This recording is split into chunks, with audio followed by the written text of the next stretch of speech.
PG welcome see you in PG point. तो आज का हमारा टॉपिक रहने वाला है विशिष्ट शिक्षा। इससे पहले हमने आपको समावेशी शिक्षा पढ़ाया है।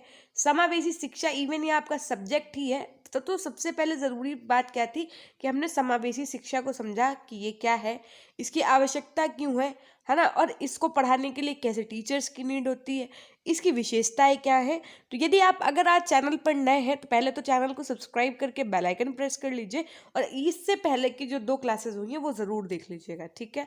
तो उसी के सीरीज़ में आज हम लोग शुरू करने जा रहे हैं विशिष्ट शिक्षा। उससे पहले हम आपको बताना चाहेंगे कि आप डेली क्लासेस की पीडीएफ के लिए हमारे टेलीग्राम ग्रुप से जुड़ सकते हैं। टेलीग्राम ग्रुप का लिंक आपको डिस्क्रिप्शन बॉक्स और कमेंट सेक्शन में देखिए ऊपर एक पिन हुआ मिल जाएगा।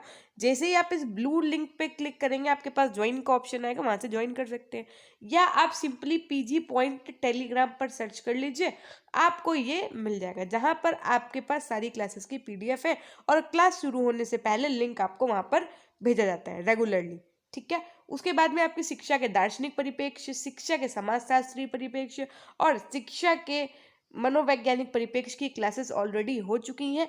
एमसीक्यू सेशन आपका चलता है रोज शाम 4 बजे, तो उसको ज्वाइन करना ना भूलिएगा, वहाँ पर आपकी मल्टीपल चॉइस क्वेश्चंस की प्रैक्टिस हो जाएगी। सो आइए शुरू करते हैं आज का अपना सेशन। परिचय से शुरू करते हैं। इसमें भी हम लोग सेम वैसे ही पढ़ेंगे कि आखिर इसकी नीड क्या थी, इसकी इंपॉर्टेंस क्या है। तो सबसे पहले जानो कि विशिष्ट शिक्षा क्या है। सामान्यतः विशिष्ट शिक्षा दिव्यांग बालक या असमर्थी बालकों को प्रदान की जाती है। इस प्रकार विशिष्ट शिक्षा, जैसे कि इसके नाम से स्पष्ट है, बालक को किसी विशेष व्यवसाय अथवा कार्य के लिए तैयार करती है ना। सबसे नाम ही क्या है, विशिष्ट यानी स्पेशल। स्पेशल यानी कि या तो बच्चे के अंदर किसी प्रकार की कोई कमी है तो उसको ये शिक्षा दी जा रही है। जैसे बहुत सी शिक्षाएं हैं जो आपकी विशिष्ट शिक्षा के अंतर्गत आएंगी। जैसे मान लीजिए कोई ब्लाइंड है बच्चा, तो उसको उस तरीके की एजुकेशन दी जाएगी। कोई बच्चा डीफ है तो उसको उस तरीके की एजुकेशन दी जाएगी, है ना। या मान लीजिए कोई बच्चा लिखने में असमर्थ है तो उसको उस तरीके की एजुकेशन दी जाएगी। तो ये सब चीज़ें किसके अंतर्गत आ जाएंगी, आपकी स्पेशल एजुकेशन के अंतर्गत, अर्थात विशिष्ट शिक्षा के अंतर्गत। आधुनिक युग विशिष्टीकरण का युग है, यानी स्पेशलाइजेशन का आपका युग है। देखिए ये थोड़ा सा पेज ब्लर है तो आप लोग मैनेज करिएगा, आपको तो सिर्फ मुझे ध्यान से ही सुनना है ना। जब तक आप किसी विशेष कार्य को अन्य लोगों से अच्छा नहीं करेंगे तब तक समाज में अपना स्थान बना लेने में बड़ी कठिनाई होगी। देखो सब, क्यों ऐसा बोला जाता है ना कि सबके अंदर कोई ना कोई स्किल जरूर होती है। आप मान के चलिए इस दुनिया का हर एक व्यक्ति अपने आप में अल्टीमेट है। बस देर इस बात की है कि आप अपने अंदर की स्किल पहचानिए कि आपका मन एक्चुअल में किस में लग रहा है ना। जिस दिन आप ये पहचान गए ना, उस दिन मान लीजिए कि आपको कतई ये सोचना ही नहीं है कि हमें कैसे कमाना है, कैसे अपना रोजगार चलाना है, और हमें अपने आगे की लाइफ स्टाइल कैसे बनानी है। उसके लिए आपको थोड़ी सी स्ट्रगल करनी पड़ेगी। आपको अपना इंटरेस्ट पहले पहचानना होगा और उसके बाद में अपने अंदर की स्किल को जो है और ज़्यादा डेवलप करना होगा, ठीक है। तभी आपको लोग जानेंगे।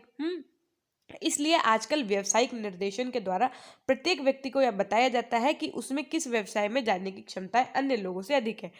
अब यदि उसे व्यावसायिक निर्देशन के अनुरूप विशिष्ट शिक्षा दी जाए तो निश्चय ही वह अपने जन्मजात गुणों का समुचित विकास कर सकता है। जबकि सामान्य शिक्षा उदार कहलाती है, विशिष्ट शिक्षा अधिक संकुचित होती है। उससे व्यक्ति के सामान्य व्यक्तित्व तथा चरित्र का विकास इतना अधिक संबंध नहीं है। यह तो सामान्य शिक्षा का क्षेत्र है। विशिष्ट शिक्षा के द्वारा व्यक्ति विशेष क्षेत्र में दक्षता प्राप्त करता है, जैसे चिकित्सा के क्षेत्र में, विशेष प्रकार के कला कौशल में, कृषि कार्य में, इंजीनियरिंग के कार्य में, है ना। तो इस तरीके के काम होते हैं। अब मैम ये मतलब फिर से आप एक बार समझा दीजिए। हमने कहा ठीक है। तो देखो विशिष्ट शिक्षा का मतलब क्या होता है, ऐसे समझो आप, जैसे बच्चे ने 12th तक एजुकेशन कर ली, उसके बाद में उसने सोचा नहीं मेरे को डॉक्टर ही बनना है। उसने भाई क्या किया, कुछ भी डॉक्टर से रिलेटेड कोर्स कर लिया। उसने कहा नहीं हमको इंजीनियर ही बनना है। उसने कहा चलो ठीक है बीटेक कर लेते हैं, ठीक है। या मान लीजिए एक बच्चा छोटा था, छोटे से उसके मम्मा पापा ने देखा कि उसको मैथ में बहुत इंटरेस्ट है, उसको पढ़ाई लिखाई सीधे ऐसे स्पोर्ट्स एकेडमी में करवाई, और वो आगे चल करके सिर्फ और सिर्फ उसका इंटरेस्ट जिस फील्ड में था स्पोर्ट्स में, सिर्फ और सिर्फ वो उस काम को करने में क्या हो गया, एकदम माहिर हो गया। लेकिन ये क्या है, ये एक संकुचित शिक्षा हुई एक तरीके से। क्यों? क्योंकि बच्चे को नॉलेज सिर्फ किस फील्ड का हुआ, स्पोर्ट्स एजुकेशन का। बाकी का नॉलेज, बाकी की दुनियादारी, नैतिक शिक्षा, subjects, history, civics, geography, economics चीज़ें वो वो सब मिस हो गई। ठीक, तो इस विशिष्ट शिक्षा का मतलब समझ में आ गई, ऐसी शिक्षा जो किसी स्पेशल पर्पस के लिए बच्चे को दी जाए, उस शिक्षा को क्या कहा जाता है, स्पेशल शिक्षा। जैसे अगर डॉक्टर बनने की है बच्चे के अंदर इंटरेस्ट, तो आप उसको जो है इंजीनियर बीटेक बीसीए थोड़े ना कराएंगे, आप उसको फिर एमबीबीएस करवाएंगे, या जो भी बी फार्मा डी फार्मा करवाएंगे, है ना। तो ऐसी चीजें होती हैं। अब देखो जरा इसका अर्थ और परिभाषाएं समझो। अर्थ तो मोस्ट प्रोबेबली आपने समझ ही लिया है, जरा अलग अलग दार्शनिकों या मनोवैज्ञानिक के अनुसार आप परिभाषाएं देख लो। सबसे पहले किर्क तथा गेलगर ने क्या कहा कि जब एक ही कक्षा के नवयुवक अद्वितीय रूप से भिन्न होते हैं, तब अध्यापक के लिए उन्हें उनकी शैक्षिक योग्यता तक पहुंचाने में बिना किसी सहायता के मदद करना मुश्किल हो जाता है। सामान्य मानक से जो बालक भिन्न होते हैं, उनके लिए सहायता देना ही विशिष्ट शिक्षा कहलाता है। हल्हन और कॉफमैन के अनुसार क्या कहा गया विशिष्ट शिक्षा को लेकर के, कि विशिष्ट शिक्षा यानी स्पेशल एजुकेशन का अर्थ विशेष रूप से तैयार किए गए साधनों द्वारा विशिष्ट बच्चों को प्रशिक्षण देना है। इसके लिए विशिष्ट साधन, अध्यापन, तकनीकी सामग्रियों और सुविधाओं की आवश्यकता होती है। ठीक है, फिर नेक्स्ट पॉइंट देखो, दिव्यांग शिक्षा अधिनियम के अनुसार क्या बताया गया कि विशिष्ट शिक्षा विशेष रूप से निर्मित किया गया अनुदेशन है, जो दिव्यांग बच्चों की अतुलनीय आवश्यकताओं की पूर्ति करता है। इसमें कक्षा अनुदेश, गृह अनुदेश तथा चिकित्सालय एवं संस्थानिक अनुदेश भी सम्मिलित होते हैं। अब विशिष्ट शिक्षा की प्रकृति क्या होती है, इनका नेचर क्या होता है, तो आइए जानते हैं कि सबसे पहले तो विशेष शिक्षा विशेष आवश्यकता वाले छात्रों की शिक्षा से ही संबंधित है, यानी जिस बच्चे का उस फील्ड में इंटरेस्ट है सिर्फ ये उसी के लिए है। ठीक है, ऐसा नहीं है कि बच्चे का आईएएस पीसीएस बनने का मन है, आप उसको जबरदस्ती MBBS B pharma D pharma करवा रहे हो। या मान लीजिए आप हमारे क्लास में आज बीएड कर रहे हैं, तो इट मीन्स कि आपका गोल टीचिंग या इससे जुड़ा हुआ ही होना चाहिए, तभी आप बीएड कर रहे हैं। क्यों, ये भी तो एक प्रकार की विशिष्ट शिक्षा ही हुई। कैसे हुई मैम विशिष्ट शिक्षा, कि आपको टीचर बनाने के लिए ही ये स्टडी करवाई जा रही है कि आप इस देश के शिक्षक हैं या भावी शिक्षक हो हैं, तो कैसे आप सर्व करेंगे इस राष्ट्र को, कैसे आप बच्चों को ट्रीट करेंगे, कैसे पढ़ाएंगे, ये सब चीज़ें आपको इसमें सिखाया जाता है बीएड के कोर्स में, है ना। कैसे पढ़ाना है चीज़ों को, तो ये भी क्या एक प्रकार की विशिष्ट शिक्षा ही तो हुई। लेकिन अब बात करो ज़रा थोड़ा सा हटके, तो क्या ये ज़रूरी है, बिल्कुल ज़रूरी है, लेकिन ये थोड़ी सी संकुचित भी है। यह प्रकृति से निदानात्मक है, अर्थात यह विशिष्ट बालकों की सामान्य बालकों से भिन्नता की मात्रा व प्रकृति की पहचान व निर्धारण करती है। उन्हें विशेष देखभाल तथा शिक्षा प्रदान करने के लिए एक या विभिन्न प्रकार की विशिष्टता में वर्गीकृत तथा नामित करती है। अब देखो ऐसा भी होता है, अब विशिष्ट शिक्षा उसे भी आप कहोगे कि भाई बच्चा क्या है, दिव्यांग बालक है, उसको भी जो स्पेशल एजुकेशन दी जाएगी वो भी स्पेशल एजुकेशन के अंतर्गत आएगी। इसका लक्ष्य उद्देश्यपूर्ण शिक्षा प्रदान करना है, कि भाई जो बच्चे का एम है, अल्टीमेटली गोल है, उसी के बेसिस पे उसको एजुकेशन देना। तो ये कैसी शिक्षा हो गई, कैसी एजुकेशन हो गई, तो एमफुल यानी एमफुल एजुकेशन हो गई, है ना, जिससे विशिष्ट बालक के समायोजन व शिक्षा के मार्ग में होने वाली बाधाओं को कम तथा दूर किया जा सके। फिर देखो विशेष शिक्षा विकासात्मक है। कैसे विकासात्मक, कैसे कि भाई सीधी सी बात है, देखो आपको अगर मान लो लखनऊ से कानपुर जाना है, ठीक है, लखनऊ से अगर कानपुर जाना है, तो आपको पता है कि लखनऊ से कानपुर जाते समय हम ये वाली ट्रेन अगर पकड़ लेंगे तो हम इतनी देर में नॉर्मली अपने स्टेशन तक पहुंच जाएंगे, 2 घंटे में। ठीक है, आपने कहा ठीक है, अब तो ये सिंपल हुआ ना। अब हम आपको ये बता ही नहीं कि लखनऊ से कानपुर कौन सी ट्रेन जाती है, ये ट्रेन जाती भी है कि नहीं जाती है, या ओमिक्रॉन की वजह से ट्रेन मान लो नहीं चल रही है, या कुछ ऐसा हो गया, तो फिर क्या होगा, आप भटकोगे कि भाई पहले आप क्या किए, ऑटो किए, ठीक है, ऑटो से आप उसके बाद में आए चारबाग, फिर चारबाग से आलमबाग, फिर आलमबाग से फिर फलानी ढिकानी, फिर टोल टैक्स होते हुए उन्नाव, उन्नाव से कानपुर, आप ऐसे करके पहुंचोगे तो बहुत ज़्यादा टाइम लग जाएगा कि नहीं भाई, पहुंचोगे लेकिन कानपुर ही, लेकिन टाइम कितना लग गया आपको पहुंचने में, लग गए 5 घंटे। क्यों, क्योंकि आपको पता ही नहीं थी ना चीज़ें।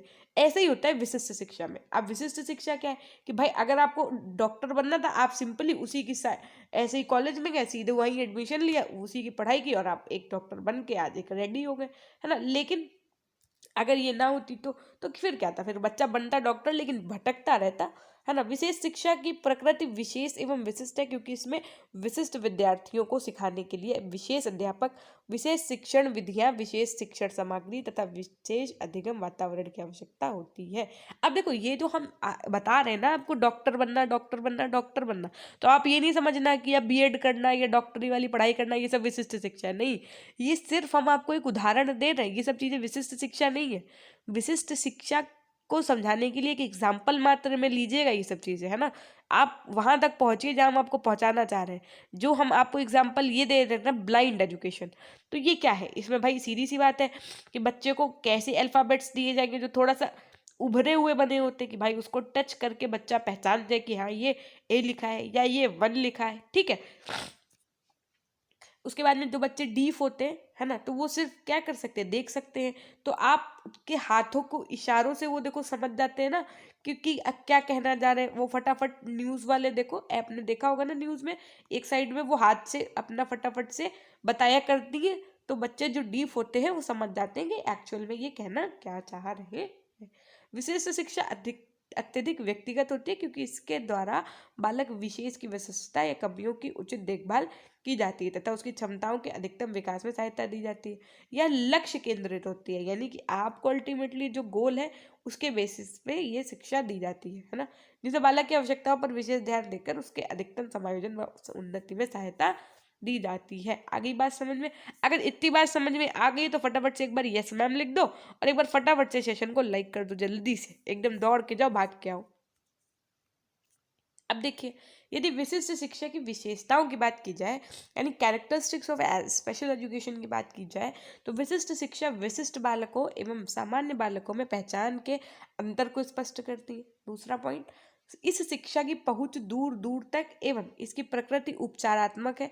साथ ही विशिष्ट शिक्षा बालकों की विशिष्टता को भी पहचानने का कार्य करती है। फिर नेक्स्ट पॉइंट देखिए, इस शिक्षा के अंतर्गत विद्यालयी वातावरण में किस प्रकार विशिष्ट बालक को शिक्षा प्रदान की जाए, इस विषय में अध्ययन कर अध्यापक बालक को उसके शिक्षा तथा विकास के लिए पूर्णतया घर जैसा वातावरण प्रदान करता है।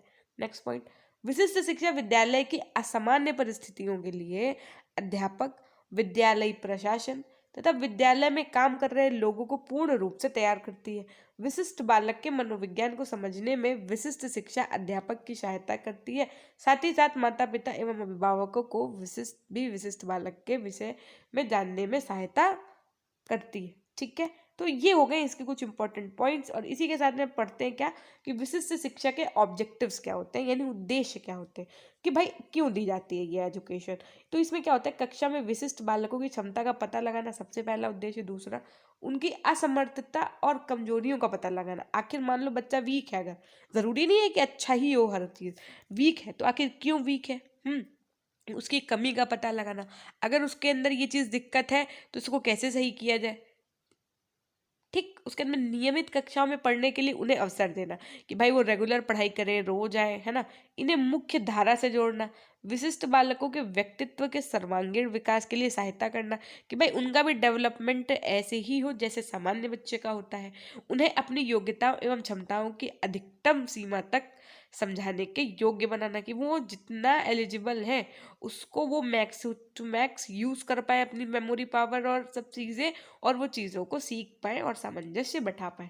विशिष्ट बालकों की शिक्षा और समायोजन में उनके अभिभावकों की भूमिका सुनिश्चित करने के लिए निर्देशन कार्यक्रमों की भी व्यवस्था की जाती है। ठीक है, अब देखिए जरा कि विशिष्ट शिक्षा की आवश्यकता क्यों पड़ी भाई। स्पेशल एजुकेशन की आवश्यकता तभी पड़ेगी ना जब बच्चे के अंदर कुछ ना कुछ, या तो बहुत अल्टीमेट चीज होगी या तो कुछ चीजें बेकार होंगी। या फिर मान के चलिए, बेकार का मतलब ऐसा नहीं है कि वो एलिजिबल नहीं है, एलिजिबल है, लेकिन उसको कुछ स्पेशल तरीका चाहिए, कुछ अल्टीमेट ट्रीटमेंट चाहिए जिसके थ्रू वो अपने स्टडी को कंटिन्यू कर पाए।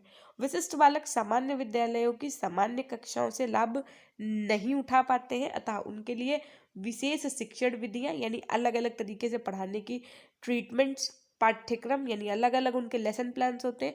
शिक्षकों की आवश्यकता यानी जो उनको टीचर ट्रेंड करते हैं वो भी क्या होते हैं, समथिंग डिफरेंट होते हैं। वो भी आपकी तरह करते ज़रूर बीएड ही होंगे, लेकिन उनको ऐसे बच्चों को पढ़ाने के लिए उनको एक अलग से स्किल ट्रेनिंग दी जाती होगी, एक अलग से चीज़ों को सिखाया जाता होगा। जैसे क्या आप ब्लाइंड बच्चों को पढ़ा सकते हो? नहीं पढ़ा सकते हो जब तक आप वो ट्रेनिंग नहीं कर लोगे, या आप किसी डीफ बच्चे को तब तक नहीं पढ़ा पाओगे जब तक आप उसकी ट्रेनिंग नहीं कर लोगे, है ना।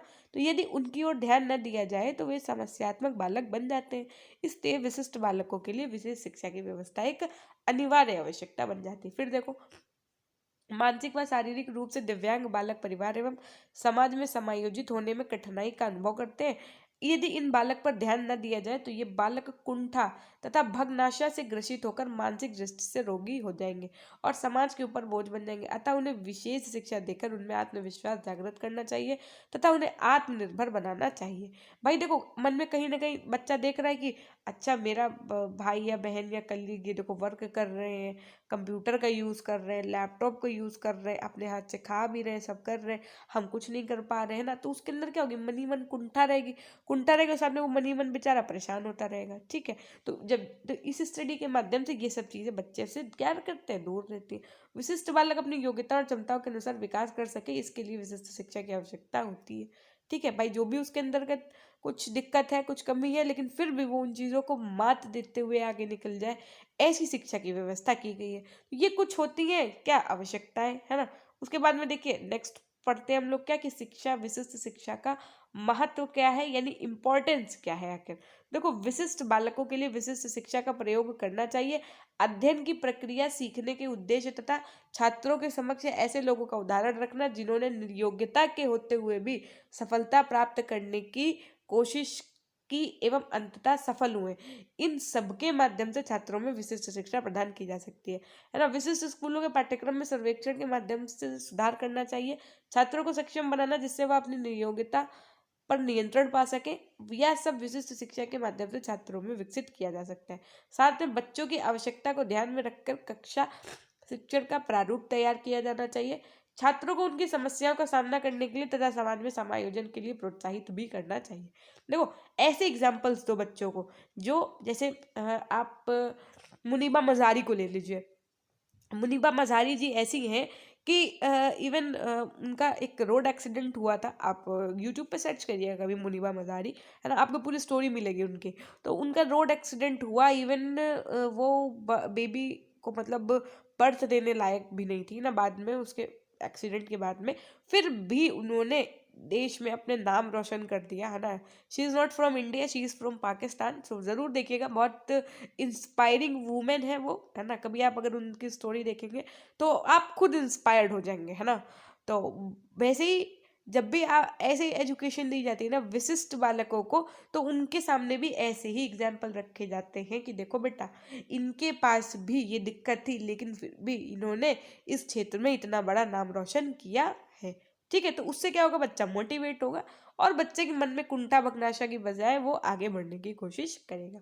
अब विशिष्ट शिक्षा हेतु उपाय यानी सॉल्यूशंस फॉर स्पेशल एजुकेशन की विशेष परिभ्रामी अध्यापकों, समाज सेवियों, विशेषज्ञों द्वारा शिक्षण एवं निर्देशन कि विशिष्ट शिक्षा की समस्याओं को उचित समाधान हेतु विशेष परिभ्रामी अध्यापकों, समाज सेवियों, विशेषज्ञों द्वारा शिक्षण एवं निर्देशन प्रदान किया जाता है। विशिष्ट बालकों को औपचारिक शिक्षा प्रदान करने हेतु इन्हें सामान्य कक्षाओं में रखकर ही विशिष्ट शिक्षा की आवश्यक व्यवस्था की जानी चाहिए। इन व्यक्तियों द्वारा समय समय पर विद्यालयों में जाकर अध्यापकों से मिलकर विशिष्ट शिक्षा में निर्देशन में सहायक हो सकते हैं। अब उसके बाद में अतिरिक्त कक्ष की व्यवस्था होनी चाहिए, एक्स्ट्रा रूम का अरेंजमेंट होना चाहिए। भाई ये नहीं कि सामान्य वाली जो क्लास थी उसी के साथ में आपने विशिष्ट शिक्षा वाली क्लास भी लगा दी, तो बच्चा जो सामान्य वाला है वो भी परेशान हो रहा है, जो विशिष्ट शिक्षा वाला है उसको भी कुछ नहीं समझ में आ रहा है, दोनों इरिटेट हो गए, दोनों में असामंजस्य हो गया। तो ये सब चीज़ें नहीं होनी चाहिए। फिर विशिष्ट कक्ष योजना के तहत क्या है कि प्रायः अत्यधिक विशिष्ट बालकों वाले विद्यालय में समस्त छात्रों को एक साथ शिक्षा प्रदान करना असंभव होता है। इन विद्यालयों में विशिष्ट शिक्षा हेतु अलग से विशिष्ट कक्ष की योजना करना आवश्यक होता है। इन विशिष्ट कक्षों में शिक्षण हेतु प्रशिक्षित अध्यापकों, निर्देशकों एवं विषय विशेषज्ञों के माध्यम से ही शिक्षण व निर्देशन प्रदान किए जाते हैं। यद्यपि कुछ विद्वान मनोवैज्ञानिक कारणों से इस शिक्षा योजना का विरोध करते हैं, परंतु एक सशक्त विधा होने के कारण इसे प्राथमिक व माध्यमिक स्तर पर लागू किया जा सकता है। विशेष विद्यालय भी होते हैं, तो वही सीधी सी बात है, हमने अभी आपको बताया डीफ ब्लाइंड वाली बात है। जैसे गूंगे लोग हो गए, बहरे हो गए, नेत्रहीन हो गया, अर्थात बाल अपराधी बच्चे जो होते हैं ना, छोटे बचपन में ही कांड कर देते हैं, जो कुसमायोजित जो बच्चे हो जाते हैं, अब क्या इनको एजुकेशन नहीं दी जाएगी? इन सबको एजुकेशन दी जाएगी। तो इनके लिए क्या होते हैं, एक स्पेशल स्कूल होते हैं, है ना। फिर देखो जरा, आवासीय विद्यालय यानी रेजिडेंशियल स्कूल, जिन्हें आप क्या कहते हैं, हॉस्टल। क्या कहते हैं ना, बच्चा हॉस्टल में रह करके पढ़े। जो बच्चा बहुत ज्यादा शैतानी वैतानी करते हैं ना, तो उनको क्या करते हैं, पेरेंट्स बोलते हैं हॉस्टल में डाल देंगे। खैर ये तो एक निगेटिव बात हो गई, लेकिन हॉस्टल में पढ़ाना भी बच्चों को क्या है, अनुशासन में रखना। फिर नेक्स्ट पॉइंट देखिए कि विशिष्ट शिक्षा, एकीकृत शिक्षा, और उसके बाद में आपका कैसे समावेशी शिक्षा, इनके बीच में अंतर क्या है, कि जो आपका स्पेशल एजुकेशन है, इंटीग्रेटेड एजुकेशन है, और साथ में जो इंक्लूसिव एजुकेशन है, इनका डिफरेंस समझते हैं। आइए एक चार्ट के माध्यम से। सबसे पहला पॉइंट आपको समझना होगा, देखिए ये जो सारे पॉइंट्स होंगे ये विशिष्ट शिक्षा के होंगे, स्पेशल एजुकेशन के। ये जो सारे पॉइंट्स होंगे आपके, ये इंटीग्रेटेड एजुकेशन यानी एकीकृत शिक्षा के होंगे। ये जो सारे पॉइंट्स होंगे आपके, ये समावेशी शिक्षा, जो आप इंक्लूसिव एजुकेशन अभी तक पढ़ते आए। ठीक है, तो पहला पॉइंट है विशिष्ट शिक्षा प्रतिभाशाली व दिव्यांग बालकों के लिए प्राचीन धारणा है, एक पुरानी एक धारणा है। ठीक है, एकीकृत या समन्वित शिक्षा विशिष्ट शिक्षा का नवीन एवं प्रगतिशील रूप है। भाई ये तो जो एजुकेशन थी ये, और ये एकीकृत है, सेम एजुकेशन ही, लेकिन ये मान के चलो, ऐसे मान के चलो, जैसे पहले कीपैड वाला फोन चलता था, तो ये कीपैड वाला फोन हो गया। अब वही फोन एंड्रॉइड है, तो ये आपका एंड्रॉइड वाला फोन हो गया ना। ठीक, बात समझ में आ गई है? दोनों एक ही बात बताइए, एक ही बात है। अब समझ लो, अब इसमें भी आप कॉलिंग वॉलिंग कर सकते थे, लेकिन इसमें आप कॉलिंग के अलावा बहुत काम कर सकते हो, बस ऐसे समझो। ये आधुनिक धारणा है जिसमें सभी बालकों को एक साथ शिक्षा प्रदान की जाती है। उसके बाद में देखिए नेक्स्ट पॉइंट, इस शिक्षा को संपूर्ण शिक्षा एकीकरण का भाग नहीं समझा जाता है, जो बाधित बालकों को दी जाती है। इससे संपूर्ण शिक्षा का बाधित बालकों के लिए एक भाग समझा जाता है, और इसको नहीं समझा जाता है। ठीक है, और इसमें क्या होता है, समावेशी शिक्षा में संपूर्ण शिक्षा का भाग समझा जाता है, जो बाधित एवं सामान्य बालकों को एक साथ लाती है। इसमें दोनों बच्चों को एक साथ बैठाल के पढ़ाई की जाती है, पढ़ाई करवाई जाती है। विशिष्ट शिक्षा एक प्रकार से भेदभाव पर आधारित होती है, एकीकृत शिक्षा समानता के सिद्धांत पर आधारित होती है, समावेशी शिक्षा समानता एवं बंधुत्व के सिद्धांत पर आधारित होती है। आई बात समझ? ये सबसे इंपॉर्टेंट पॉइंट है, याद रखिएगा किसी भी कि क्या, कि जो आपकी विशिष्ट शिक्षा है यानी स्पेशल एजुकेशन है, वो क्या है, भेदभाव। मतलब वो बच्चों के अंदर भेदभाव रहेगा कि ना, देखो हमको इस स्कूल में पढ़ा रहे हैं, क्यों, क्योंकि हम ब्लाइंड है ना, भगवान ने हमको आंखें नहीं दी है, तो उनके अंदर ऐसी चीजें आ जाएंगी, थोड़ा सा भेदभाव आ जाएगा।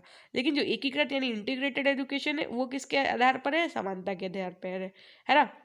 खैर, समावेशी शिक्षा की तो बात ही अलग है। विशिष्ट शिक्षा का स्वरूप कुछ सीमा तक चिकित्सा या स्वास्थ्य शिक्षा जैसा होता है। समन्वित शिक्षा का आधार मनोवैज्ञानिक होता है। समावेशी शिक्षा का आधार मनोवैज्ञानिक एवं छात्र अधिगम केंद्रित है, यानी बच्चे के यानी लर्निंग पे डिपेंडेंट है। विशिष्ट शिक्षा में विशिष्ट बालक को सामान्य बालकों से अलग कर शिक्षा देने के पश्चात दोनों में सामंजस्य की समस्याएं आने लगती है। एकीकृत शिक्षा विशिष्ट बालक एवं सामान्य बालक को अलग नहीं करती है।